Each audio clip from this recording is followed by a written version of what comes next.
Viernes 13 de marzo, muy buenos días amigos televidentes, amigos Radio Escucha, gracias por sintonizarnos a esta hora, ya sea que lo haga a través de su señal Canal 9, Radio Legislativa 88.1 del dial FM y por supuesto ahora también a través de la página de la Asamblea Legislativa de El Salvador en nuestro Facebook Live. Así es que la invitación para que usted se quede con nosotros, esto es Foro Legislativo a esta hora y bueno, hoy estaremos conversando con el diputado Damián Alegría del Grupo Parlamentario del FMLN, diputado propietario de esa Asamblea Legislativa por el Departamento de San Salvador. Pertenece a diferentes comisiones, como la Comisión de Cultura y Educación y la Comisión de Economía. Importantes temas que se tocan en estas comisiones. Sobre eso estaremos conversando en esta mañana. Además, temas de coyuntura nacional. Nos quedamos contigo, Max.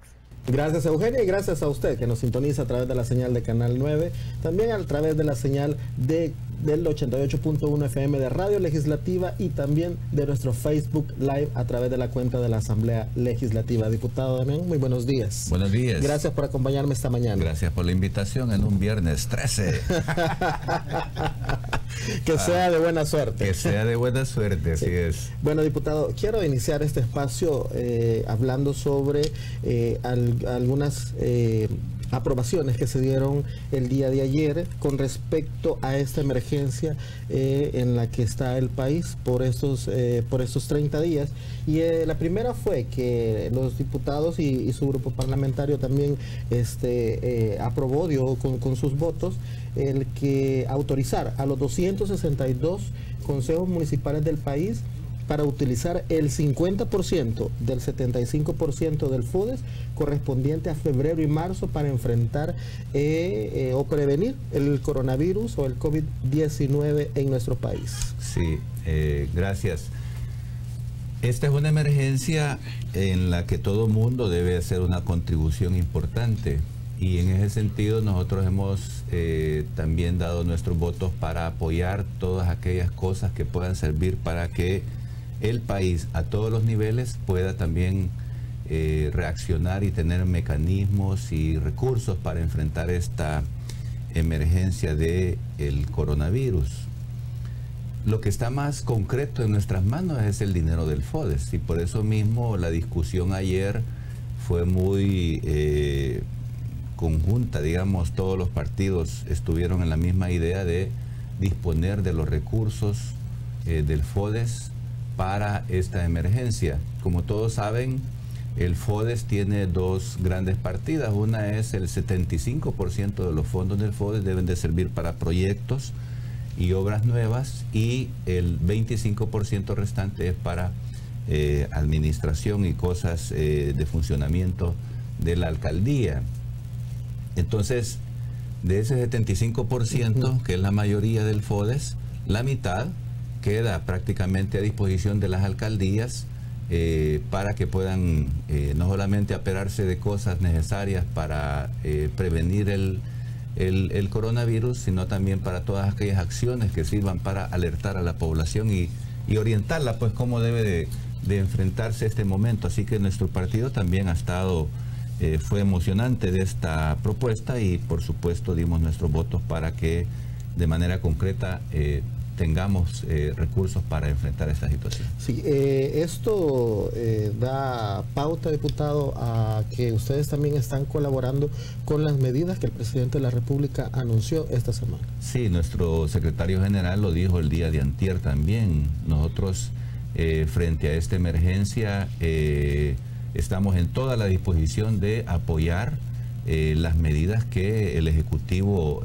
proponga e incluso fuimos más allá en el sentido de que debemos de reactivar la interpartidaria porque este es un tema en el que todos los sectores políticos, todos los partidos políticos deben hacer su contribución y uno de los mecanismos más idóneos es la interpartidaria, pues que se reúna de nuevo y que se vea cómo se pone todo en función de enfrentar la emergencia. Este es un tema que nosotros creemos que debe de avanzarse porque es la integración de todos los esfuerzos, independientemente de su orientación política, ideológica. Este es un tema que requiere la atención y la actuación de todos.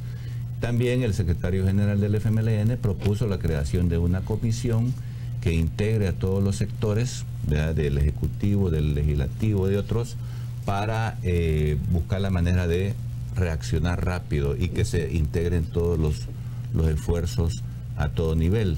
Es decir, esto es un momento que requiere que nos pongamos en función independientemente de otras cosas.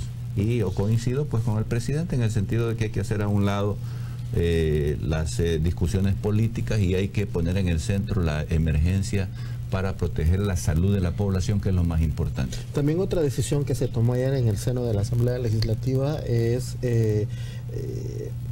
no realizar la interpelación que estaba programada para el próximo 21 de marzo del ministro de la Defensa. Sí. Creo que es otra de las medidas que se tomó ayer en la Asamblea y que ustedes también dieron los votos para apoyar. Por supuesto, nosotros consideramos que en este momento lo más importante es la emergencia y que hay que concentrarse en eso. Y especialmente los fines de semana hay que ir al terreno, hay que hablar con toda la gente, con las comunidades, en todo el país, para dar orientaciones, pero también dar apoyo concreto para enfrentar esta situación. Y de esa manera, pues nosotros sí estuvimos de acuerdo en posponer la interpelación. Algunos planteaban eliminarla, pero nosotros creemos que los hechos del 9 de febrero son tan graves que tampoco se trata de dejarlo de lado. Sí. Es un tema que tiene que ver con la institucionalidad del país, es un tema que tiene que ver con el correcto funcionamiento del Estado, con el respeto de los órganos del Estado de unos a otros, y de tal manera que la interpelación es importante hacerla también, para que el país aprenda de estas experiencias, pues, y que se fortalezca nuestra democracia y de esa manera se fortalezca la posibilidad de que participen de manera amplia e ilimitada todos los sectores en la construcción del país que todos queremos. Sí, también, diputado, usted pertenece a la Comisión de Economía y en esta comisión también van a empezar a analizar cómo reducir el impacto negativo en la economía salvadoreña por lo del coronavirus. Ya lo decía la diputada Margarita Escobar, presidenta de esta comisión, que el virus estará costando, el impacto de este virus en los primeros 3 meses de este año, 280.000 millones de dólares a nivel global. En la economía mundial va a tener efectos muy graves. Todos estamos viendo, aparte de la cifra que mencionó la diputada, estamos viendo también cómo países están suspendiendo una gran cantidad de actividades que siempre promueven también todo el proceso económico, ¿verdad? Porque suspender, por ejemplo, un partido de fútbol significa que no solamente la instancia que organiza el partido deja de recibir los ingresos para los aficionados, sino también una gran cantidad de negocios que están alrededor dejan de recibir clientes. Y en todos los países y en la gran mayoría de países, podemos decir, una gran cantidad de eventos deportivos, religiosos, sociales, etcétera, etcétera, están siendo desmontados.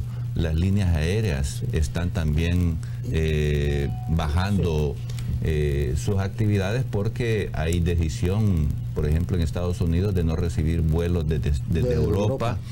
Y así son medidas muy, muy crudas a veces que impactan. Y sobre eso le quería mencionar, ya hasta las líneas aéreas calculan que van a ser 63.000 millones, entre 63.000 y 113.000 millones de dólares las pérdidas que ellos prevén que van a tener. Sí. Depende de la duración también de la enfermedad. Las ventas de boletos han empezado a reducirse hasta un 30%. Así es. Entonces, creo que es una de las industrias que quizás es la que más ha salido golpeada con esta pandemia. También el turismo a nivel internacional, diputado. Turismo a nivel internacional y nacional también, sí, porque la decisión que se tomó de no recibir a personas de determinados países o de todos los países y solamente dejar pasar a salvadoreños, y si vienen de un país donde hay coronavirus, ponerlo en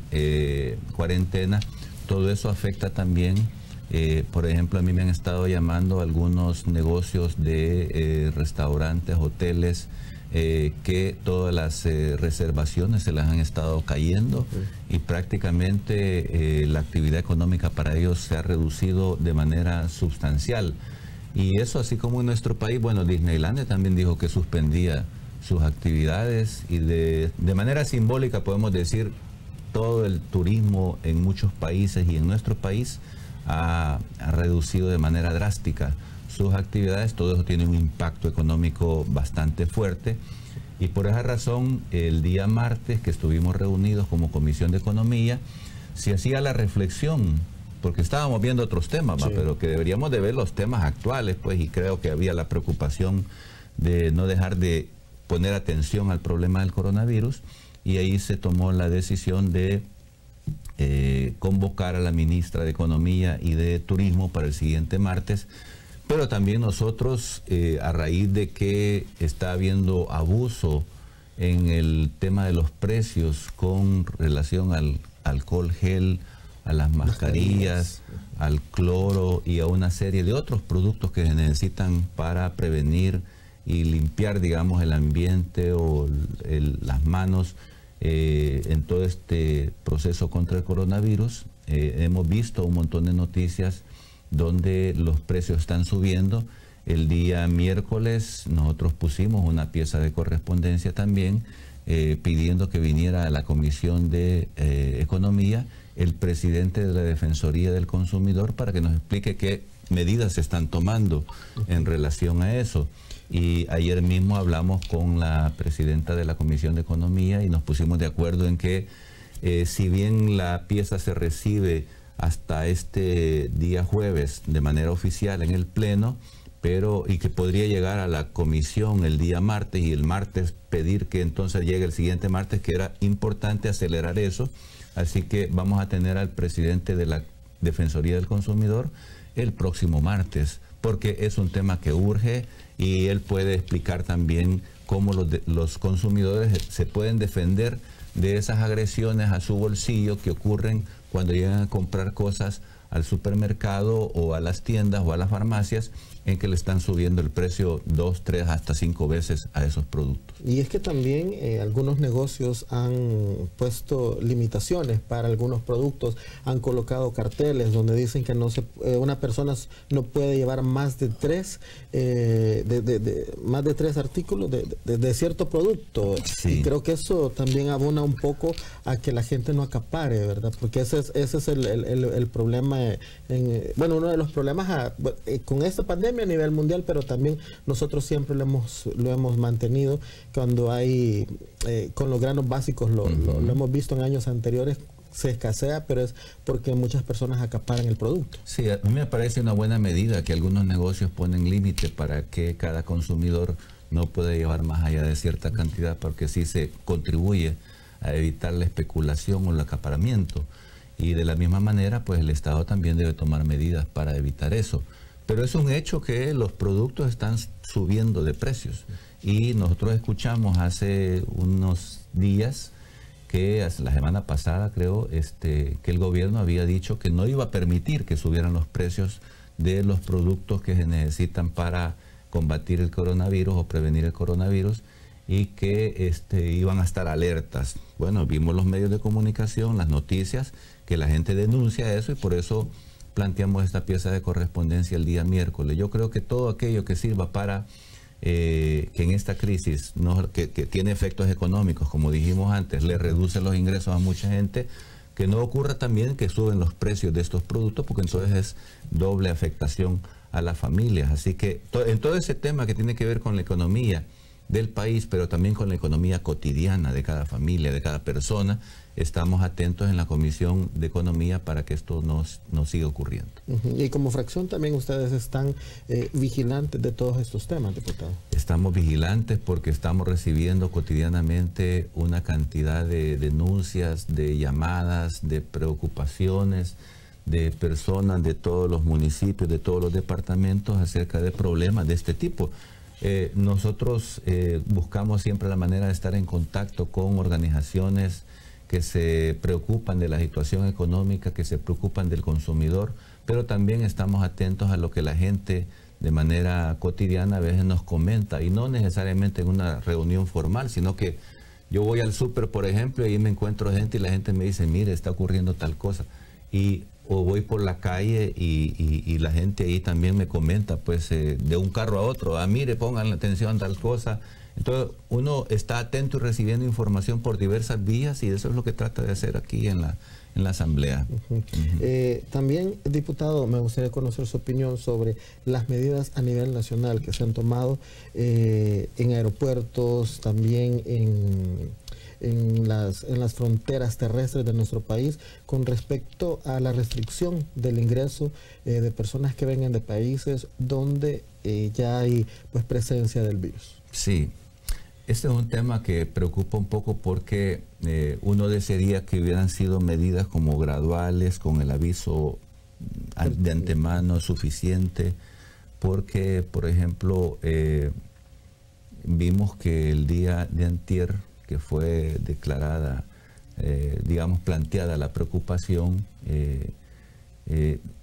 en el aeropuerto hubo una situación bastante caótica.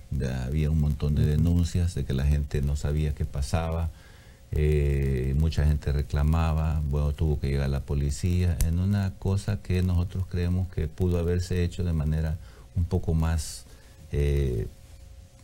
planificada, y no hacerlo de manera tan inmediata, ¿verdad?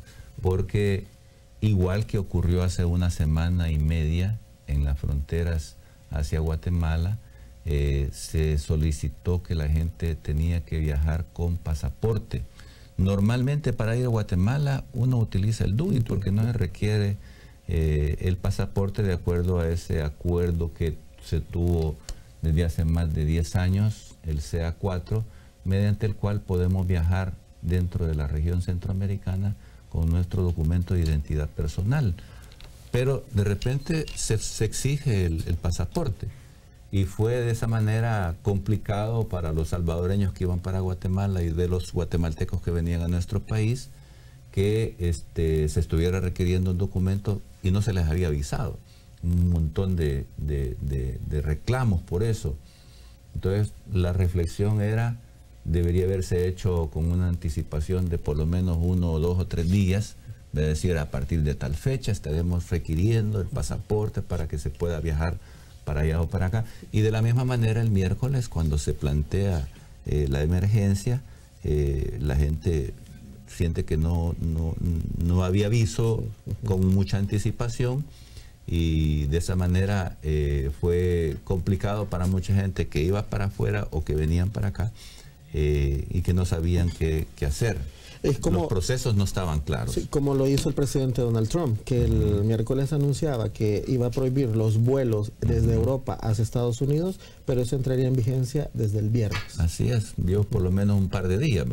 De la misma manera creo yo que pudo haber sido el aviso en nuestro país, pero bueno, vamos aprendiendo, ¿verdad? Y una emergencia tampoco significa que en 10 minutos vas a poner todo en otro sentido, porque si no la gente tiene razones de sobra para quejarse de que no ha habido el debido aviso anticipado, y entonces le toma por sorpresa. También el llamado a la población a que se informe bien qué es este virus, a quiénes les afecta más, porque según lo que han informado, bueno, desde China, pero también otros países que están en la investigación de este virus, es que es a las personas adultas mayores que presentan problemas o enfermedades crónicas, es a las que les afecta más que a los jóvenes. Sí, o sea, nadie muere de coronavirus, nadie muere del COVID-19, ¿verdad? Sino que es un virus que debilita el sistema defensivo de la persona, y si ya tiene otro problema de salud, ese problema se puede agravar, debido a que el coronavirus le debilita su propio sistema inmunológico. Ese es el gran problema. Entonces, por esa razón, los afectados principalmente son personas de la tercera edad o de edad avanzada, que ya tienen algunas dolencias. Por ejemplo, en Washington de todos los que han muerto son la mayoría ancianos, que ya estaban en un centro de retiros y a ellos principalmente les afectó. Eso sirve para que aquí se ponga más atención con las personas de edad avanzada. No hay que descuidar al resto de la familia también, ¿va? No hay que descuidar a los niños, no hay que descuidar a los adultos, sobre todo a las mujeres, y especialmente si están en un proceso de embarazo, pero hay que ponerle prioridad a los adultos mayores, que son los más afectados.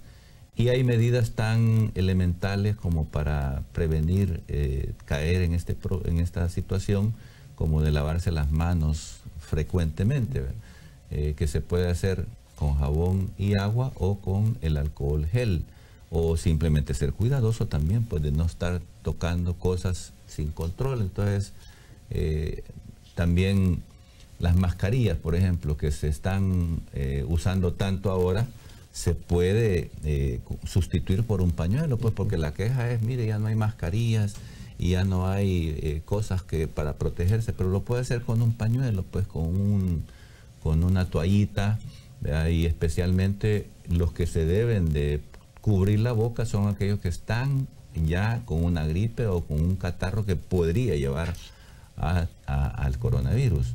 Las personas que no están enfermas no necesitan cubrirse la boca, no necesitan andar mascarilla, no necesitan cubrirse, excepto si están enfrente o están cerca de una persona que está tosiendo o que está estornudando. En ese caso, pues, vale protegerse, pero en ese momento nada más, pues. Así que hay cosas que hay que informarle a la gente. Y sucede que muchas personas, uno cree que si ya se puso en televisión y ya se avisó por internet, la gente está informada, pero vos sabes que la penetración de los medios de comunicación en nuestro país, y especialmente el internet, no es muy alto. Y los medios de comunicación a veces también tienen una programación que es muy diversa, y en medio de todo eso la gente a veces mira más los programas de humor o los programas de otro tipo, más que las noticias y aquellas cosas que le pueden servir para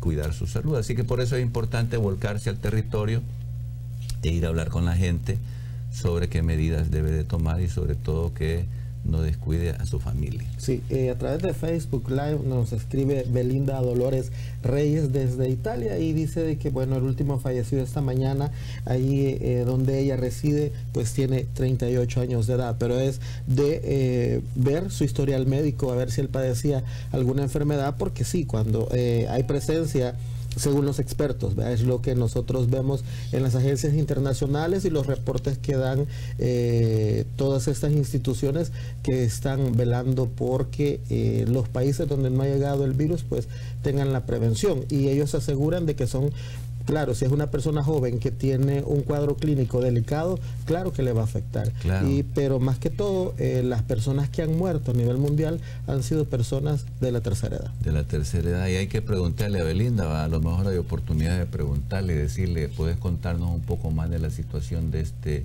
señor de 38 años? Porque eso significa que no hay que descuidar al resto de la familia. Hay que ponerle prioridad a los adultos mayores, pero también pueden haber personas así que posiblemente tengan ya alguna complicación y que llegó el coronavirus, le agravó, le debilitó su sistema defensivo y por eso pues ha fallecido. Sí, también hay interacción entre quienes nos están viendo a través de Facebook Live, y qué bueno. Jonás Mercado dice, hay que recordar que el presidente lo está haciendo para prevenir. Si eso se hubiera hecho en Italia, no estuvieran pasando esa pesadilla. Sí. Parte de lo que están pues texteando ahí en Facebook Live, y es lo que nosotros al inicio hablábamos, diputado, que ustedes como FMLN también están apoyando a las medidas que el presidente de la República pues ha instalado con respecto a esta emergencia. Sí, hay situaciones del país, emergencias nacionales, frente a las cuales debemos ponernos en función de hacer todo lo necesario, todo lo que sea posible para ayudar a resolver el problema. Así que nosotros estamos de acuerdo pues que hay que unir fuerzas, y el presidente está haciendo una acción que nos parece importante y hay que apoyarla, y hay que poner todo en función de que esto sea exitoso y que logremos evitar que el coronavirus llegue a nuestro país. Perfecto. Bueno, es momento de hacer nuestra primera pausa. Por favor, no nos cambie, regresamos en instantes.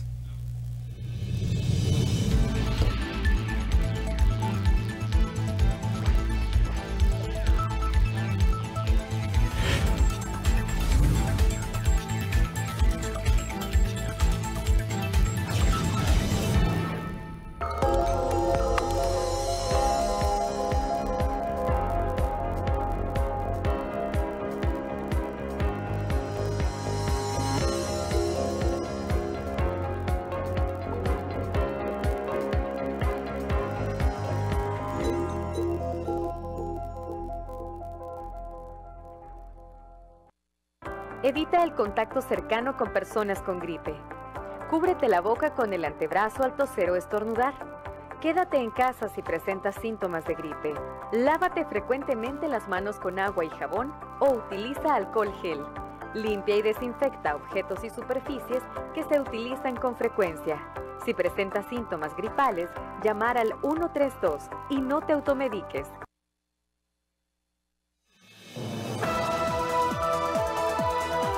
Ya estamos listos en esta mañana para iniciar con su entrevista matutina Foro Legislativo, donde le damos a conocer en detalle todo el trabajo de los legisladores y las opiniones de los diversos grupos parlamentarios. Foro Legislativo, de lunes a viernes, de 7 a 8 de la mañana. A través de Canal 9, Televisión Legislativa y Radio Legislativa de El Salvador, 88.1 del dial. Lo esperamos.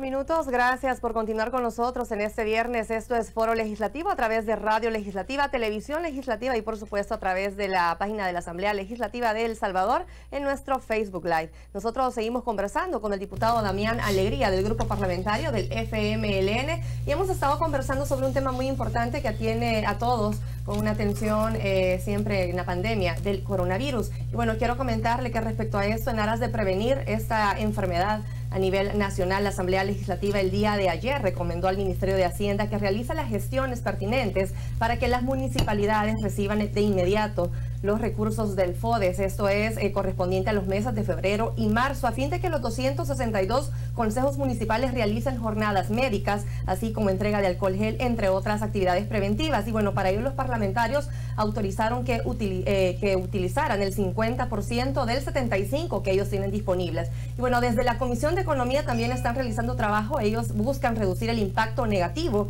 en la economía salvadoreña por este COVID-19. Y bueno, según lo mencionaban, se estima que el primer trimestre del 2020 este virus estará costando 280.000 millones de dólares a nivel global. Tenemos más temas de interés. Adelante, Max. Gracias, Eugenia, y gracias a usted por continuar en sintonía de la señal de Canal 9 y también a través del 88.1 FM de Radio Legislativa y nuestras plataformas digitales a través de Facebook Live. Diputado, usted también es parte de la Comisión de Economía, como ya lo habíamos dicho, y bueno, hoy están en una etapa, ya inició el estudio del anteproyecto de ley para la inclusión digital universal. Si nos explica un poco de qué trata esta normativa que ustedes han empezado a estudiar. ¿Cómo no? Bueno, esta propuesta tiene como objeto promover el desarrollo de la sociedad de información y el conocimiento con la finalidad de aprovechar los beneficios del acceso y uso masivo de las tecnologías de información y comunicaciones, estableciendo la coordinación entre todos los participantes previstos en esta ley. En el fondo, esto lo que apunta es a que el Internet sea considerado un derecho humano. Esto ya lo estableció Naciones Unidas hace más o menos 10 años. En el año 2010, Internet fue declarado en Naciones Unidas como un derecho humano. Y entonces nos podemos preguntar por qué es que es declarado como un derecho humano el Internet. Y simplemente podemos hacer la comparación, ¿qué pasaría hoy si no tuviéramos Internet? ¿Y qué pasaría si nosotros tuviéramos plenamente desarrollado el acceso al Internet en nuestro país? Son dos situaciones que nos pueden dar idea de los impactos positivos que puede tener en nuestro desarrollo social, económico, de todos sentidos, con el Internet. Lo voy a interrumpir, diputado, y es lo que hablábamos en nuestra primera parte de la entrevista, en cuanto a que los mensajes sobre la prevención del coronavirus a través de Internet no llegan a todo el mundo, porque no todo el mundo tiene acceso a esta herramienta digital. Así es. Entonces, si nosotros de repente dijéramos, bueno, ya no existe el Internet en nuestro país, con seguridad que la difusión de una cantidad de información vital para nosotros se obstaculizaría, y eso nos llevaría a tener un ambiente bastante complicado que le afectaría en términos económicos, sociales, educativos a toda la población. Entonces, ese ambiente no lo queremos, ¿verdad? Y por esa razón considerar qué pasaría si en nuestro país el 100% de la población tuviera pleno acceso al Internet. Cosas como estas tendrían una difusión inmediata, la población se prepararía mucho mejor, y las habilidades y capacidades de nuestra juventud, por ejemplo, de nuestra infancia, serían mucho más desarrolladas, y en ese sentido nosotros podemos considerar cómo el Internet le ayuda a la generación.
República de El Salvador. Desde la ciudad morena en Santa Ana, Televisión Legislativa 9 TV te saluda.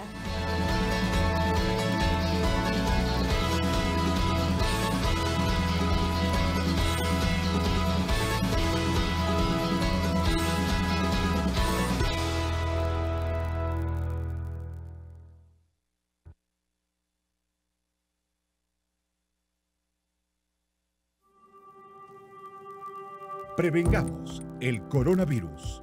¿Cómo se transmite? El virus circula entre animales, pero se puede transmitir de persona a persona, a través del contacto de secreciones y de objetos contaminados vía aérea. El nuevo brote de coronavirus se originó en Wuhan, China Central, en un mercado de mariscos y animales exóticos. Aunque todavía no se conoce el agente portador, se sabe que puede transmitirse de persona a persona. Entre algunos de los síntomas se pueden mencionar fiebre, tos, falta de aliento, dificultad de respirar, problemas gástricos y diarrea. ¿Cómo se previene? Evitando el contacto con personas con gripe, así como con animales de corral. En caso de presentar tos y estornudos, usar cubrebocas, pañuelo o flexionar el codo. También lavarse las manos frecuentemente evita la incubación de cualquier virus. Es recomendable también consumir alimentos bien cocidos, en especial los derivados de la carne.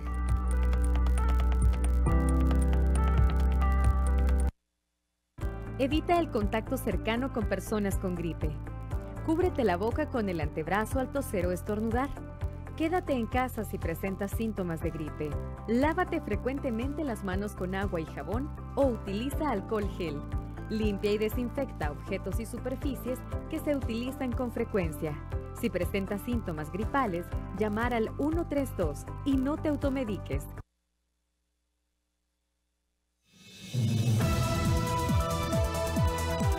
Ya estamos listos en esta mañana para iniciar con su entrevista matutina Foro Legislativo, donde le damos a conocer en detalle todo el trabajo de los legisladores y las opiniones de los diversos grupos parlamentarios. Foro Legislativo, de lunes a viernes, de 7 a 8 de la mañana. a través de Canal 9, Televisión Legislativa y Radio Legislativa de El Salvador, 88.1 del dial. Lo esperamos.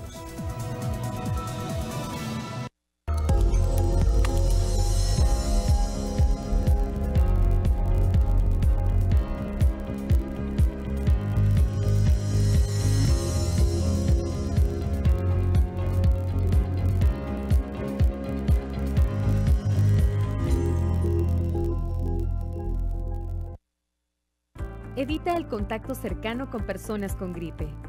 Cúbrete la boca con el antebrazo al toser o estornudar. Quédate en casa si presentas síntomas de gripe. Lávate frecuentemente las manos con agua y jabón o utiliza alcohol gel. Limpia y desinfecta objetos y superficies que se utilizan con frecuencia. Si presentas síntomas gripales, llamar al 132 y no te automediques.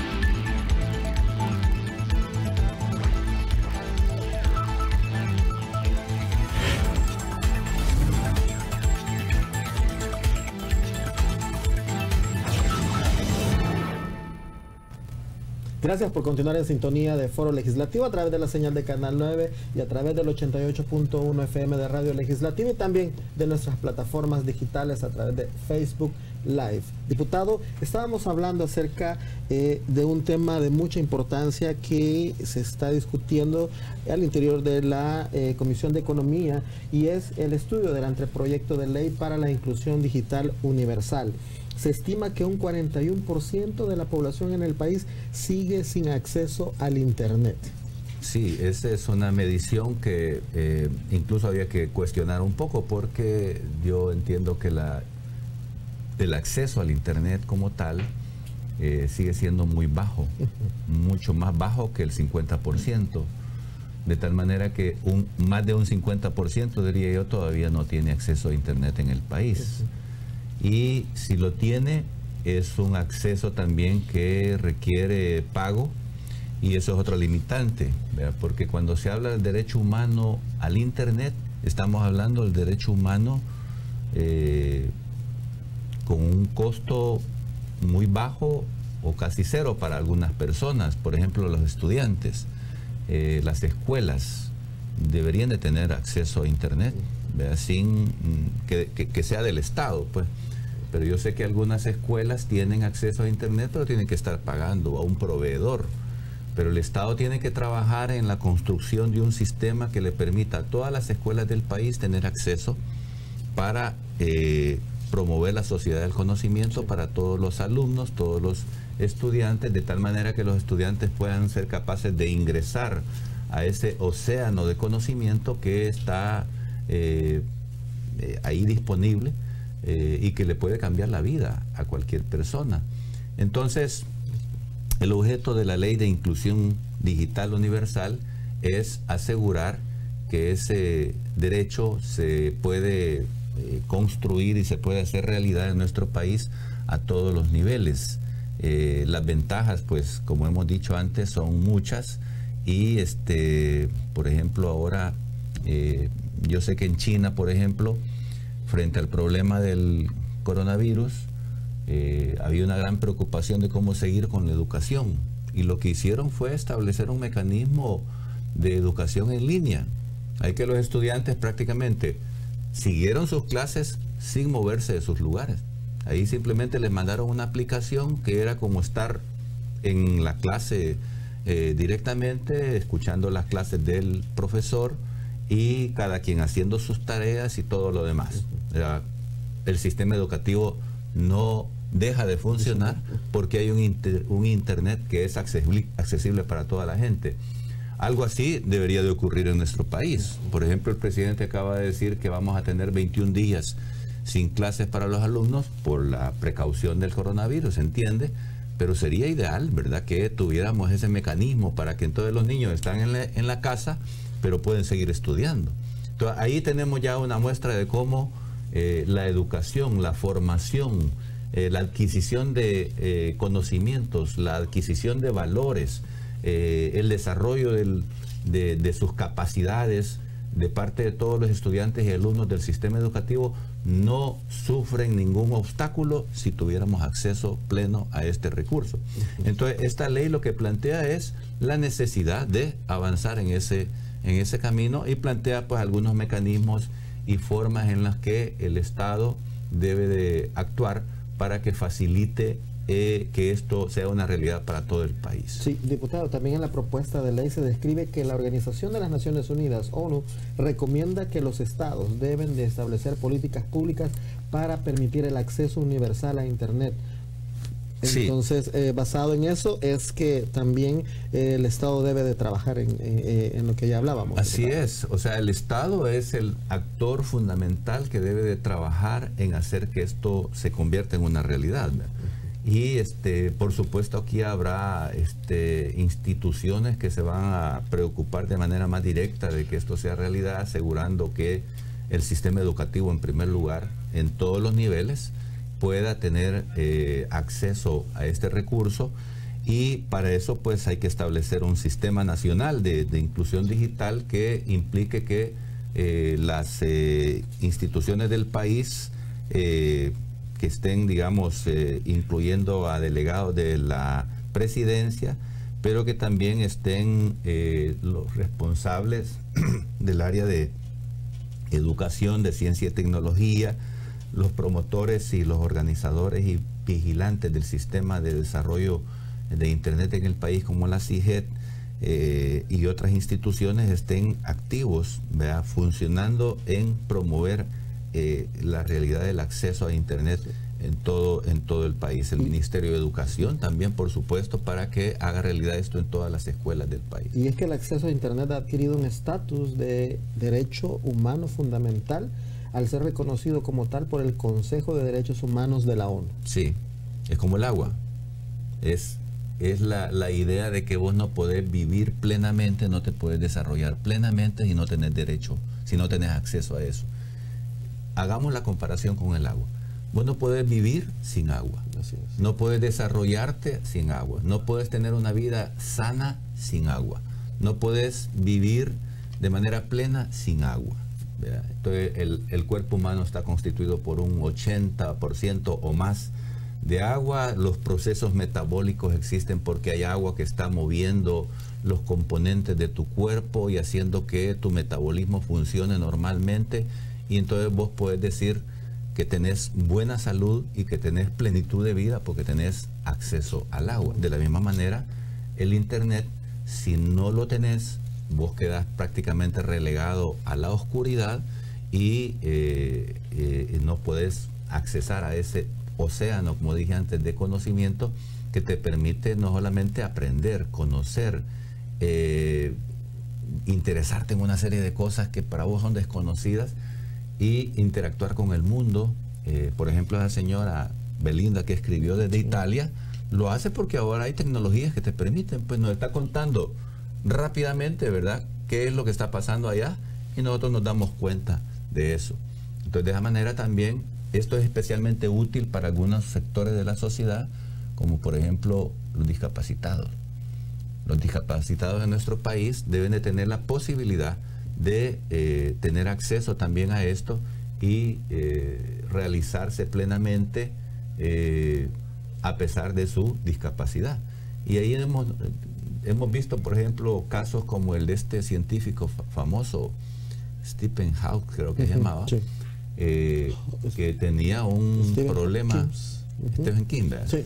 Sí, que tenía un grave problema de discapacidad, pero que con una mano controlaba una computadora, y es un hombre que llegó a tener un nivel de conocimiento tan grande que era reconocido como un científico y un divulgador de la ciencia tan admirable, que es una figura icónica, no solamente para los seres humanos, sino también para los discapacitados del mundo.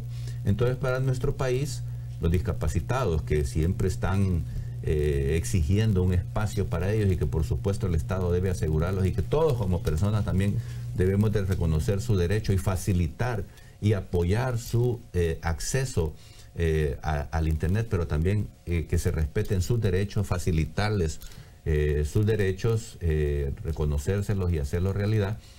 Ellos especialmente necesitan este tipo de recursos. Sí. Entonces, nuestro mundo, si tuviera pleno acceso al Internet, sería otro. Y igualmente, si no lo tuviéramos, caeríamos en una situación de mucho atraso. Entonces, Naciones Unidas por eso lo reconoce. Y fíjate al nivel que lo reconoce, va, un derecho humano.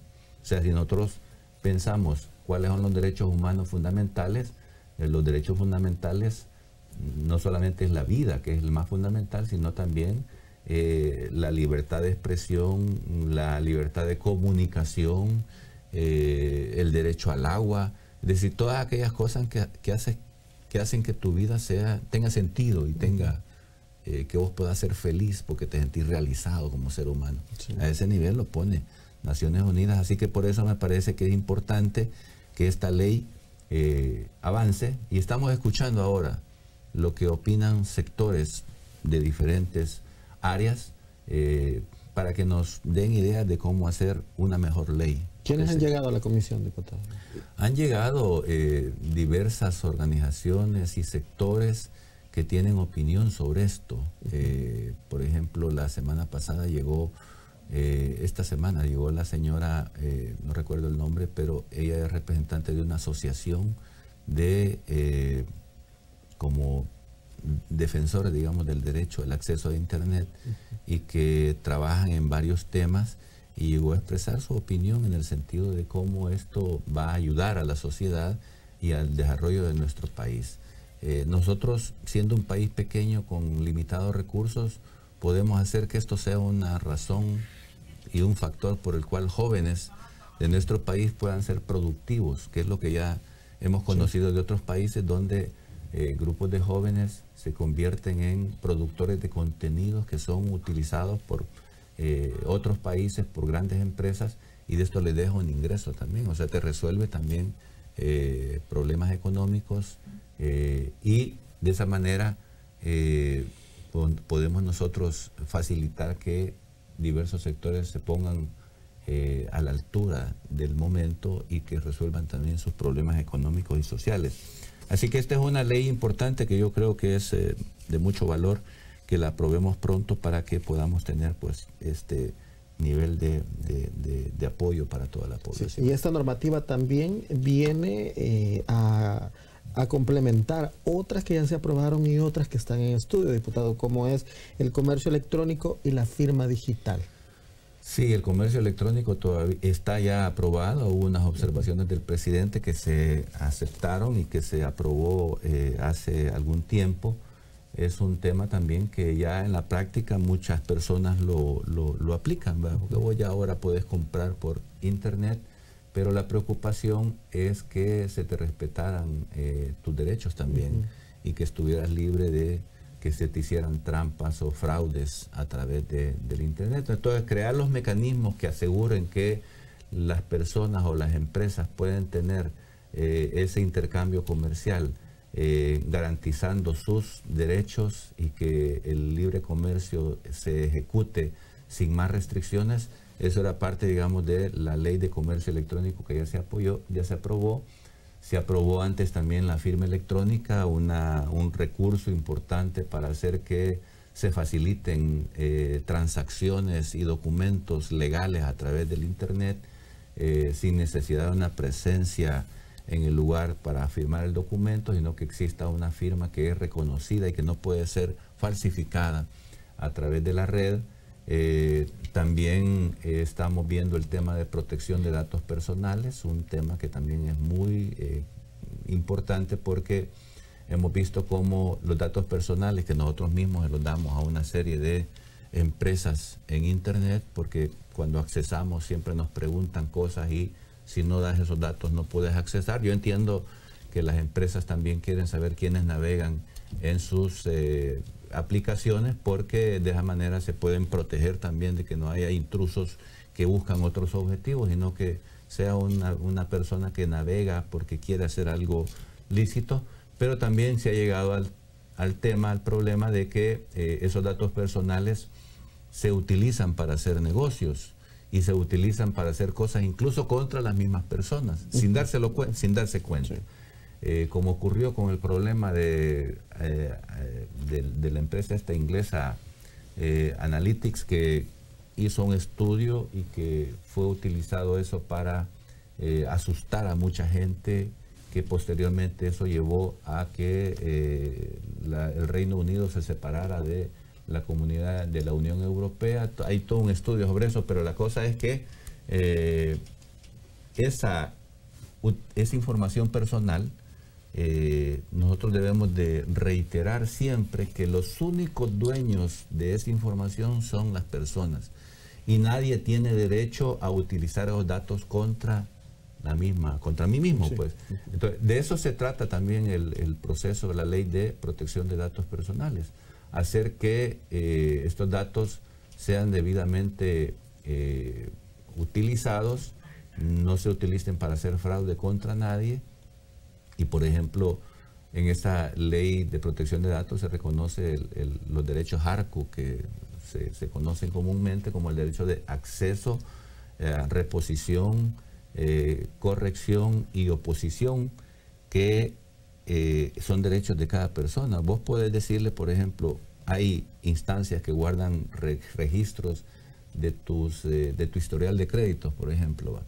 Y a vos te puede afectar que una de estas instancias mantenga un dato de que vos sos mala paga, digamos, ¿va? Porque una empresa te calificó como tal y eso fue hace 10 años, vos después corregiste el problema, vos pagaste, o era un mal registro que tenía esa empresa, pero cuando aparece así, otra empresa mira ese dato y dice, aquí mejor no hagamos negocio, entonces te puede afectar en algún momento. Vos podés exigirle a esa empresa que corrija ese dato, que olvide ese dato, que borre ese dato, porque ese dato no solamente no es cierto, sino que también te puede afectar económicamente. Y de la misma manera hay otra serie de casos donde registros que mantienen algunas instituciones, algunas empresas, no son reales o pueden ser creados de manera malintencionada y vos tenés derecho a exigir que esas empresas o esas entidades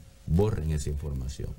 Entonces, ese es el tema de fondo en la ley de protección de datos personales y se busca darle de manera más clara esos derechos, reconocer los derechos a las personas para que se defiendan también de la mala utilización de los datos por parte de algunas entidades. Y de esa misma manera también hay otras propuestas que tenemos en la Comisión de Economía, como son la propuesta de Ley de Tecnologías de Información y Comunicaciones para la Sociedad y Economía Digital, que busca crear como instancias de coordinación entre todas las entidades que tienen, digamos, que son parte de este sistema de Internet, pero que coordinen las acciones para que no haya disparidad en el uso del Internet o de los datos personales por parte de estas organizaciones, y que esa coordinación sirva para ir superando la brecha digital que existe en nuestro país entre los que tienen y los que no tienen acceso a este recurso de Internet. Sí, y todas estas normativas son propuestas con una visión a futuro, diputado. Sí, o sea, el Internet es un tema de futuro, ¿verdad? Vamos a un mundo cada vez más conectado. Ahora hablamos de la cuarta revolución industrial, ¿verdad? En la que incluso se habla de que va a haber Internet de las cosas, ¿verdad? Que las cosas se van a intercomunicar entre sí, pero que vos vas a tener la posibilidad también de comunicarte con tus aparatos, ¿verdad? Normalmente lo hacemos con nuestro celular, ¿verdad? Pero resulta un poco curioso cuando vos decís te vas a comunicar con tu refrigerador, ¿verdad? En un escenario en el que vos posiblemente estás aprovechando tu tiempo, pasás por un centro comercial, vas a ir al súper, pero no sabes qué tenés en tu refrigeradora y qué te hace falta. Pero vos podrías tener acceso mediante tu celular a saber qué es lo que tenés en tu refrigeradora, entonces decir, me falta esto y esto, entonces lo compras. Esa interacción que se puede extender también al carro, ¿verdad? O sea, el carro, ¿dónde lo dejé?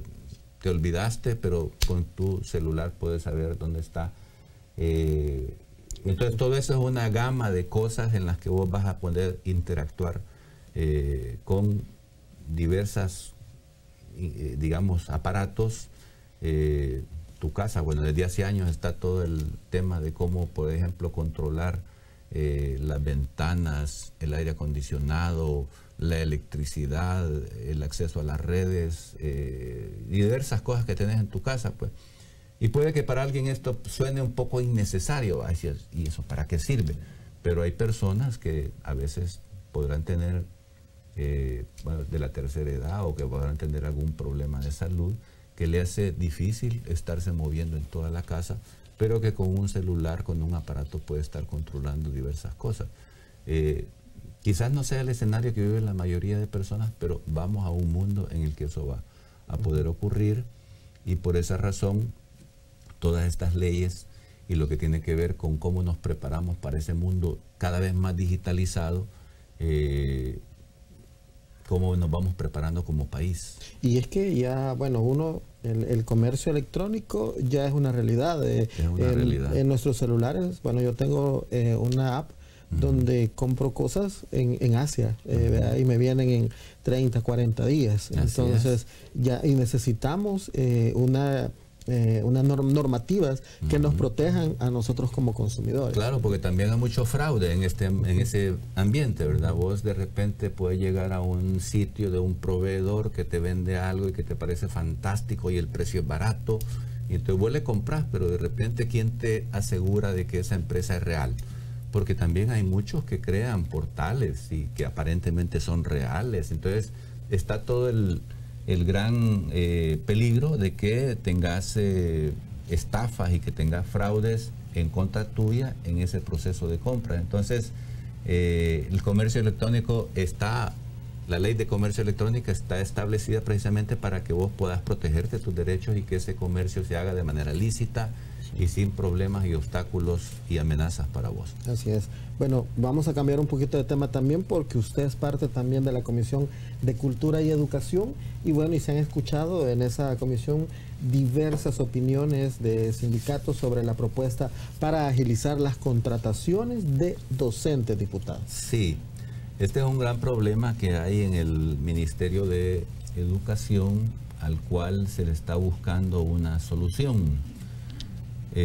Nosotros tenemos una situación de manera global en la que están contratados o están trabajando alrededor de 48,000 maestros en el sistema educativo, pero también hay una cifra parecida, más o menos unos 40,000 personas que tienen ya el título o el grado de maestros, de profesores. Ahora las universidades privadas también forman profesores y maestros que están esperando tener una plaza.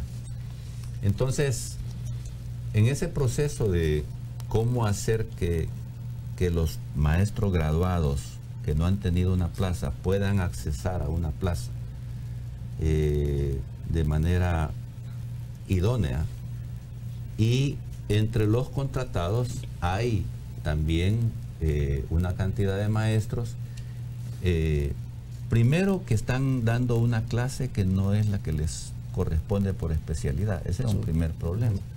Segundo, que tienen una plaza lejos de su lugar de residencia. Tercero, que están ocupando una plaza y que ya están retirados o jubilados. Entonces hay un montón de jóvenes que quieren ingresar, pero esta persona que está ocupando esa plaza no deja el espacio. Y luego hay otra serie de cosas que ocurren en este proceso. Por ejemplo, que hay interinos que están trabajando de manera interina, ocupando una plaza, sí, pero a veces se vuelven interinos que están interinos hasta 20 años. Entonces ya no suena que son interinos, sino que son permanentes. Sin embargo, siguen teniendo el título de ser interinos. Entonces, ¿cómo aplicar justicia en este proceso? Ese es el gran problema. Lo idóneo o lo ideal es que primero resolvamos el problema de los maestros que están jubilados pero siguen trabajando, para que les den espacio a los jóvenes.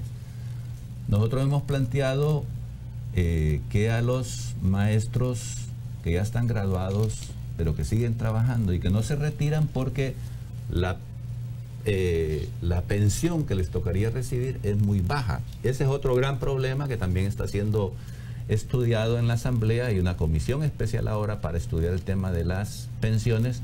Pero volviendo al tema de los maestros, ¿cómo hacer que los maestros que ya están jubilados tengan un estímulo para que digan, bueno, yo con esto me puedo retirar, y que le hagan espacio a los maestros nuevos? Entonces nosotros hicimos una reforma al artículo 18 en el que establecíamos un mecanismo para hacer que los maestros pudieran retirarse. Aparte de esto, que había una sentencia también que buscaba reconocerle también a los maestros que tienen derecho a retirarse, porque antes también estaba el problema de que los maestros no se podían retirar. Sí. Una situación curiosa, porque todos los trabajadores de manera universal tienen el derecho a retirarse, pero a los maestros no se les reconocía. Entonces, aplicando eso, pero también buscando una manera de estimular para que no les afectara lo de la pensión, se hizo esa reforma. Y entonces el presidente vetó esa reforma.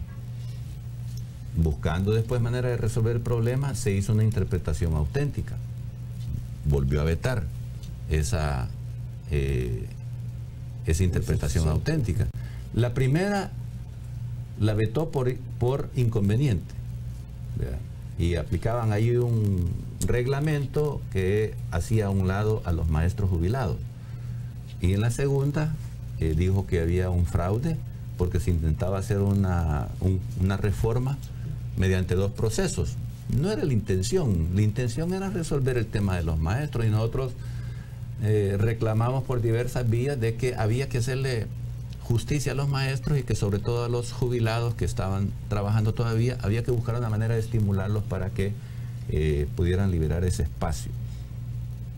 Entonces, al final tuvimos que hacer una superación del veto que se hizo la semana pasada para que los maestros efectivamente se puedan retirar. Lo que se busca es resolver el problema de un grupo limitado de maestros, que son alrededor de 2.700, que siguen trabajando, porque no quieren quedarse solamente con la pensión. El estímulo es darles 15 salarios para que con eso pues puedan, digamos, ayudarse con algunas deudas o poniendo algún pequeño negocio para poder seguir sobreviviendo. Entonces nosotros esperamos que con esa superación del veto se resuelva de una vez por todas el problema y no se siga ignorando este grupo de maestros. Pero volviendo al tema original, ¿cómo hacer justicia de ir integrando los nuevos maestros y que sea lo más, digamos, atinado la asignación de los maestros? Una vez que resolvemos el problema de los maestros que salen, que ya están jubilados, tenemos espacio para que los nuevos maestros se integren. Pero viene el tema de cómo integrarlos.